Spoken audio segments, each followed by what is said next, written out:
Hello, it's Sandy Lower from Queensland Properties. So last Thursday I brought you an update and today I just wanted to do a follow-on from that.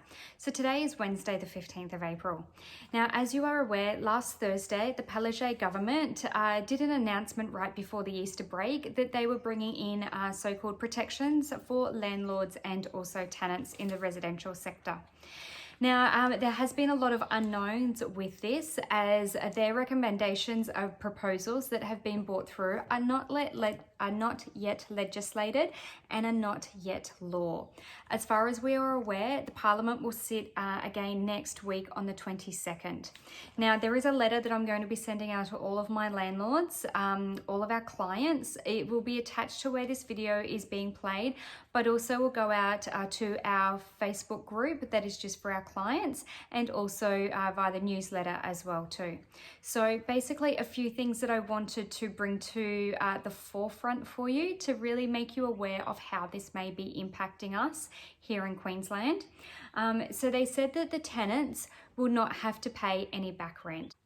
Okay, so with the rent moratorium, what the state government here in Queensland is now saying is that once a rent reduction has been negotiated with the tenant, they are then not bound to be paying any backdated rent. So for example, if it's a $500 a week property, we negotiate down to $400. At no point in time can we ever recoup that $100 now in lost rent. Furthermore, we cannot ask the tenants for financial proof of hardship. So this is really disappointing that they have taken this away from us. Obviously, when a tenant is applying for a property, we go through their financial information is provided to us to ensure that they can meet their financial obligations as part of the tenancy agreement. Now, if they are now claiming hardship, we are unable to actually substantiate what they are saying is true. And as a result, we would need to go through conciliation with the RTA, which already has a large backlog of work, not just due to the COVID-19, but many other tenancy issues as a whole here in Queensland. The landlord's insurance, so hopefully you do all have policies. I know I've spoken to all of my owners. Some were a little bit shaky with where they were at with their policies. But normal landlord insurance policies do not actually cover for the reduction in rent. So once again, if we need to be making a claim, and obviously please check your landlord's insurance policy. But if that $500 a week property is now going down to $400 a week, and there needs to be a claim made on rent default, it would be based on the $400 a week, not the $500 that the lease agreement was originally agreed to. Furthermore, if a tenancy agreement is expiring in the 6-month moratorium period that the government has recommended, that will actually be automatically extended for another 6 months. So what does that lease extension mean? So if you had a tenant who had a lease expiring on the 1st of July 2020, that lease automatically now is extended for another 6-month period if the tenant wishes to do so. Furthermore, from a tenant's point of view, they are able to refuse entry for anything other than an emergency repair and maintenance. So that means if there is preventative maintenance that's not actually classed as an emergency at the time, the tenants can lawfully refuse entry.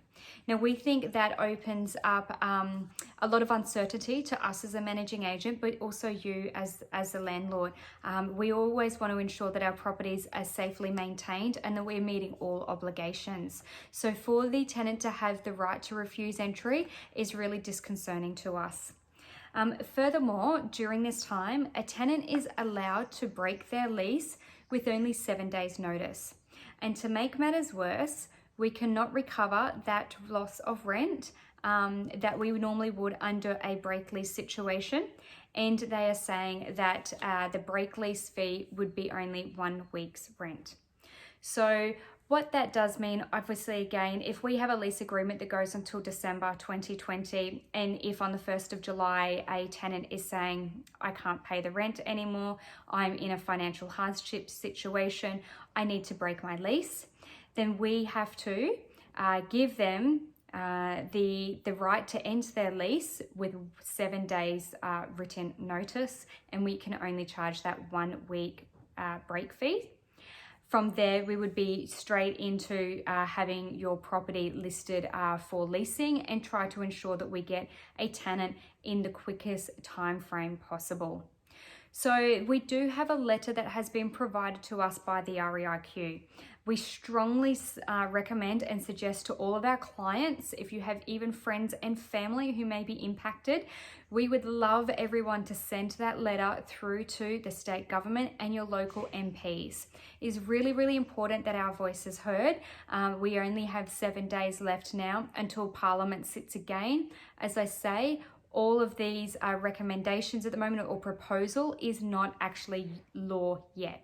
If we are able to make a really strong stance, hopefully we can have some of these proposals either quashed, overturned, or maybe there can be a more realistic agreement made, or something that's easier for us to actually work with. So I do hope today that I have explained enough to give you a big overview. I will actually send through another email that will have it a little bit more detailed as well, but I really do appreciate your time in actually watching this, and I will bring you more information from the reliable sources as it comes to hand. Thank you so much for your time again. This is Sandy from Q State Properties. Have a great day.